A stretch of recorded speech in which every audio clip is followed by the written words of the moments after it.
কে কে ডালপুরি খেতে পছন্দ করেন জানাবেন।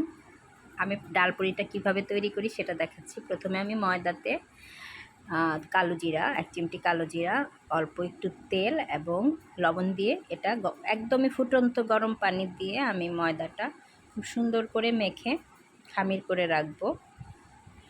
তারপর এটা যখন মাখা হয়ে যাবে, আমি এটা প্রথমে চামচ দিয়ে করছি, কারণ প্রথমে পানিটা অনেক গরম থাকে। তারপর আমি এটা হাত দিয়েই করব, কারণ হাত না দিলে এই খামিরটা হবেই না।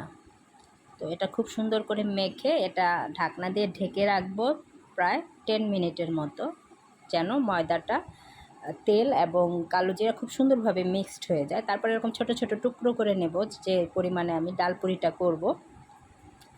এভাবে সুন্দর করে বেলে নিয়েছি আমি। এখানে আমি ডালটা আগেই করে রেখেছিলাম, মানে ডাল কিন্তু যখন আমরা রান্না করি শেষে একটু ডাল থেকে যায়, তখন ওই ডালটা নষ্ট হয়। তখন আমি করি কি, সেই ডালটা শুকিয়ে ফেলি এবং সেটা দিয়েই ডালপুরি করি। এখন আমি পুরোটা এটাতে এটা ছোট্ট লুচির মতো বেলে এটাতে পুরে নিব এবং খুব সুন্দর গোল শেপ করতে হবে। এটা কিন্তু গোল শেপ অটোমেটিকই হয়ে যায়, এবং হাত দিয়ে যদি না হয় তাহলে হাত দিয়ে সুন্দর করে গোল করে নিতে হবে। এই পুরিটা খেতে কিন্তু বেশ ভালো লাগে। আমার মেয়ে বাইরের পুরি কখনোই খায় না। দেখুন আমার পুরিটা কিন্তু হয়ে গেছে। এখন এটা আমি ডুবো তেলে ভাজবো, ডুবো তেলে এপিট ওপিট করে ভাজবো। পুরি অবশ্যই ডুবো তেলে ভাজতে হবে। আর এটা যখন আপনি ভেতরে পুর ভরে বেলবেন, একটু ডালটা বের হবে না, সুন্দর মতোই হবে। তো এপিট ওপিট ভেজে নিয়েছি এবং তেলটা খুব ভালোভাবে ছাড়িয়ে নিতে হবে।